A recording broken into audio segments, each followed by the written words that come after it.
I was working in the Department of Social Services as a social worker, working with families in crisis, keeping families together. After years of working, I found my own family in crisis, and I had the difficult choice of having to either remain on my job or take custody of my grandson, and I chose my grandson. In losing this job, I couldn't see myself starting over again. At 58 years old, who's gonna hire me now? That's what I did for a living, was keep families together. So I would have been less than a grandmother, to allow the system to take him and not take him myself.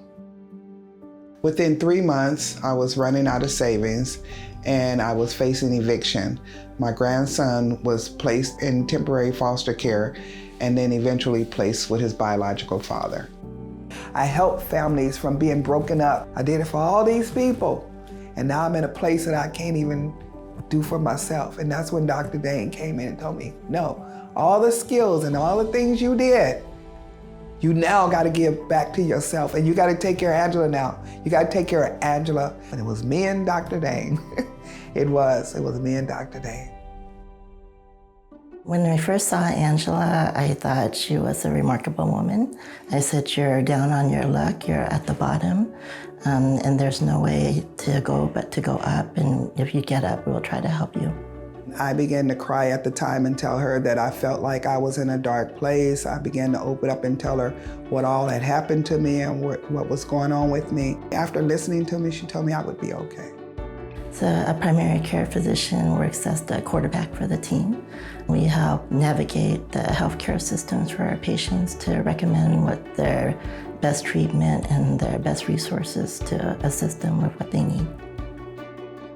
I hadn't seen a doctor in years, and I had been struggling with alcoholism. I was pre-diabetic, I was obese, I was dealing with depression and anxiety, and I was just in a dark place.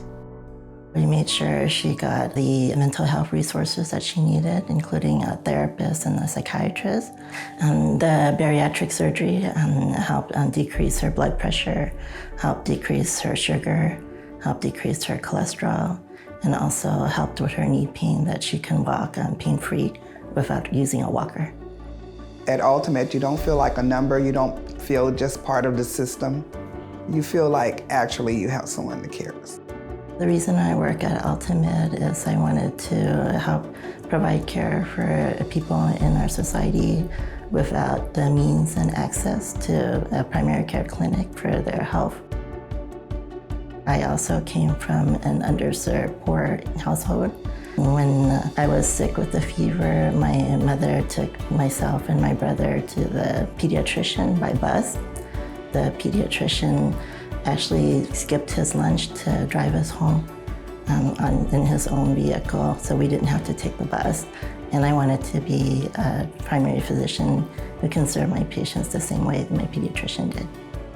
Things are looking good for me today. I'm careful with my nutrition, with the food that I eat. My pre-diabetes is gone. I don't like to use the word homeless. I like to use the word transitioning. I have a little companion now, Yodi, who helps me every day, motivates me to get walking. He was homeless as well, and we just kind of like clicked right together, and he's very, very protective. He's a fun-loving dog, very intelligent. I know it sounds strange to some people. I'm living my best life now because of my health.